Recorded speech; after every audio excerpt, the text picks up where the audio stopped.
అవని, పుడమి, కోకోలీలను వాడండి. మీ నేలను బంగారంగా మార్చుకోండి. నాణ్యమైన అధిక దిగుబడులు సాధించండి. ప్రతిభ బయోటెక్, రైతుల పాలిట ఆత్మబంధువు. ఇప్పుడు ఈ తెగుళ్ళని భూమిలో ఎలా చంపాలి ఇది తెలుసుకుందాం. ఇది పూర్తిగా అర్థం కావడానికి మీకు ఒక చిన్న ఉదాహరణ చెప్తాను. నేను ఒక రాజుల కాలాన్ని ఊహించుకుందాం. మన మీదికి శత్రురాజు దండయాత్ర చేస్తున్నాడు. శత్రురాజ్యం మన మీదికి దండయాత్ర చేస్తుంది సైన్యంతో. మనము యుద్ధానికి సిద్ధమైనాం. యుద్ధానికి సిద్ధం కావడం అంటే ఏం చేయాలి? మన దగ్గర బలమైన సైన్యం ఉండాలి, ఎక్కువ సైన్యం ఉండాలి. శత్రు సైన్యం కంటే బలమైన సైన్యం ఉండాలి, అంతకంటే ఎక్కువ మంది సైనికులు మన దగ్గర ఉండాలి యుద్ధం గెలవాలంటే. ఇదే కదా. తెగులు కూడా అంతే.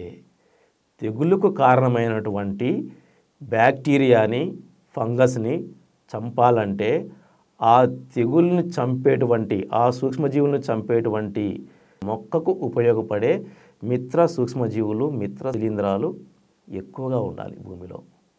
కానీ జరుగుతోంది ఏంటి? శత్రు శిలీంధ్రాలు అయినటువంటివి, తెగుళ్లకు కారణమైనటువంటి ఆ సూక్ష్మజీవులేమో సంవత్సరం వాటి జనాభాని ఉత్పత్తి చేసుకుంటూ పోతున్నాయి భూమిలో. వాటికి ఆహారం ఉంది. వాటికి ఆహారం ఎవరు అందిస్తున్నారు? మనమే. పైరు వేస్తున్నాము, దానికి మొక్క కావాలి. ప్రతి సంవత్సరం వేస్తాము. పండినా పండకపోయినా ముందు విత్తనం అయితే వేసేస్తాం ఒక వర్షం పడగానే. వాటికి ఆహారం దొరుకుతుంది, మొక్క మీద దాడి చేస్తాయి, వాటి జనాభాని పెంచుకుంటూ పోతాయి. మరి వాటిపై పోరాడాల్సిన సూక్ష్మజీవులు ఎన్నో ఉన్నాయి. వాటికి ఆహారం ఏంటి? సేంద్రియ కర్బనం. అది ఉందా భూమిలో? లేదు. కనీసం 2% ఉండాలి. ఎక్కడుంది? సేంద్రియ కర్బనం ప్రస్తుత నేలల్లో 0.1 నుంచి 0.2% ఉంది. అంత దయనీయమైన పరిస్థితులు మన నేలలు ఉన్నాయి. కారణం, మనము సేంద్రియ ఎరువులను వాడడం మానేశాం.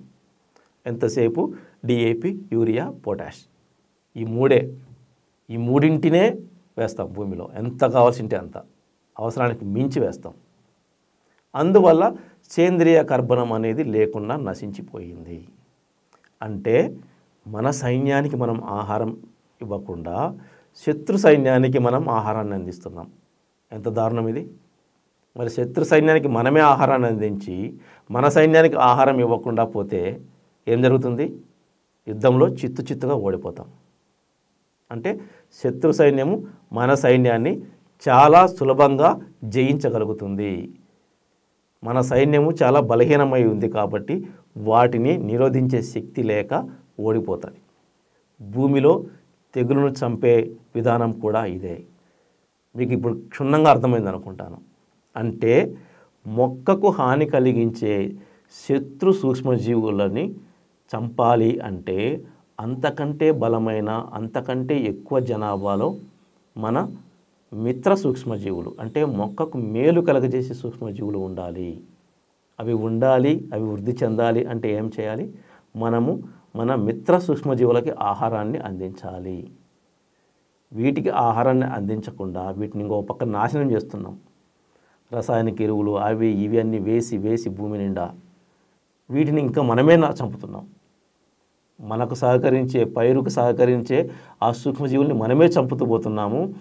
ఆ తెగులుకు కారణమైన వాటిని మనమే వృద్ధి చెందేలా చేస్తున్నాం. ఎంత విడ్డూరమైన వ్యవసాయ విధానం మనది! అంతా ఆపోజిట్ చేస్తున్నాం, వ్యతిరేకంగా చేస్తున్నాం మనం వ్యవసాయాన్ని. ఇది మీకు తెలియకుండా జరుగుతోంది. ఇప్పటికైనా ఇది తెలుసుకున్నాకైనా ప్రతి రైతు ముందుకు రావాలి. నేను తెగులుని పైరు వేయకముందే లేదా పైరు వేసేటప్పుడైనా భూమిలోనే చంపాలి అని ఒక నిర్దిష్టమైన నిర్ణయానికి ప్రతి రైతు రావాలి. ఈ తెగులుకి కారణమైనటువంటి అన్ని రకాల శిలీంధ్రాలని, అన్ని రకాల సూక్ష్మజీవుల్ని మనము భూమిలోనే చంపేస్తే పైరుకు సోకే 98% తెగుళ్ళు మొత్తం కంట్రోల్ అయిపోతాయి. అసలు తెగులు రావు. నేను చెప్పిన చికిత్స మీరు చేస్తే ఒక 4-5 సంవత్సరాలు కంటిన్యూగా చేస్తే 4-5 సంవత్సరాల తర్వాత చూడండి, మీరు వేసిన పైరులో ఒక్క మొక్క చావదు, తెగుళ్ళు రావు. ఒకవేళ వచ్చినా చాలా తక్కువ మోతాదులో వస్తాయి. చిన్న తెగుళ్ళ మందులు స్ప్రే చేసినా వెంటనే కంట్రోల్ అయిపోతాయి. ఎందుకంటే మొక్కలో తగినంత వ్యాధి నిరోధక శక్తి డెవలప్ అయి ఉంటుంది. నేను చెప్పిన ప్రకారము మీరు ఎరువులు వేయడం కానీ తర్వాత నేలలో ఈ తెగులను చంపే పద్ధతులు కానీ పాటిస్తే 4-5 సంవత్సరాల్లో చూడండి మీ నేల బంగారం. ఏ పైరైనా వేయండి తిరుగులేదు, అత్యధికంగా దిగుబడులు వస్తాయి. కాబట్టి ప్రతి రైతు ఎరువు యాజమాన్య పద్ధతులు, తెగుళ్ళ యాజమాన్య పద్ధతులు ఖచ్చితంగా పాటిస్తే నష్టాన్ని దాదాపుగా మనము పూర్తిగా తగ్గించుకోవచ్చు.